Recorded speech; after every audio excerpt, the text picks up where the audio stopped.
Malayalam big boss season 7-ൽ പൊരിഞ്ഞ അടിയനെയാണ് നടക്കുന്നത്. നമ്മുടെ റെന ഫാത്തിമ രണ്ടും കൽപ്പിച്ചാണ് ഇറങ്ങിയിരിക്കുന്നത്. അനുമോള്, റെന ഫാത്തിമ, അതേപോലെ തന്നെ നെവിൻ, നമ്മുടെ ജിസേൽ ഇവരാണ് കിച്ചണിൽ കുക്ക് ചെയ്തുകൊണ്ടിരിക്കുന്നത്. ആ സമയത്താണ് റെന ഫാത്തിമ എനിക്കിപ്പോൾ ഭക്ഷണം കഴിക്കണം എന്ന് പറഞ്ഞിട്ട് പ്ലേറ്റ് എടുത്തുകൊണ്ട് വന്നത്.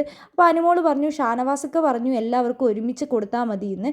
അപ്പോഴേക്കും നമ്മുടെ നൂറ ഭയങ്കര ദേഷ്യപ്പെട്ട് അനുമോളെ അനുമോളെ എന്ന് വിളിക്കുന്നുണ്ട്. കൊടുക്കേണ്ടവർക്കൊക്കെ കൊടുക്കാം, വിശക്കുന്നവർക്ക് അങ്ങ് കൊടുക്കാമെന്ന് പറഞ്ഞുകൊണ്ട് പാത്രം എടുത്തുകൊണ്ട് ഫുഡ് എടുത്തുകൊണ്ട് വരുന്നുണ്ട്.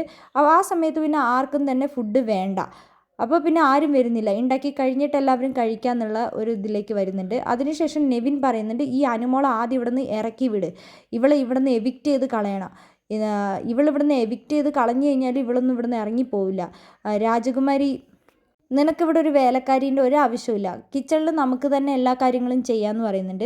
അനുമോളെ തീർത്തും ഒരു എന്താ പറയുക, മാനസികമായി നല്ല രീതിയിൽ തളർത്താൻ വേണ്ടി ശ്രമിക്കുന്നുണ്ടോ എന്ന് ചോദിച്ചാൽ ശ്രമിക്കുന്നുണ്ട്.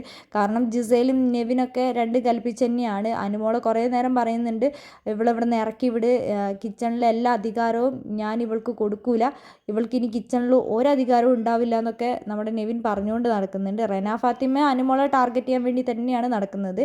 എന്താണെങ്കിലും നിങ്ങൾക്ക് എന്താണ് തോന്നുന്നത്? നിങ്ങളുടെ വിലയേറിയ ഓരോ അഭിപ്രായങ്ങളും നിർദ്ദേശങ്ങളും നമ്മുടെ കമൻറ്റ് ബോക്സിൽ കമൻറ്റ് അറിയിക്കുക. കൂടാതെ നിങ്ങൾക്ക് ഇഷ്ടപ്പെട്ട മത്സരാർത്ഥികളുടെ പേരും നമ്മുടെ കമൻറ്റ് ബോക്സിൽ കമൻറ്റ് അറിയിക്കാൻ മറക്കരുത്.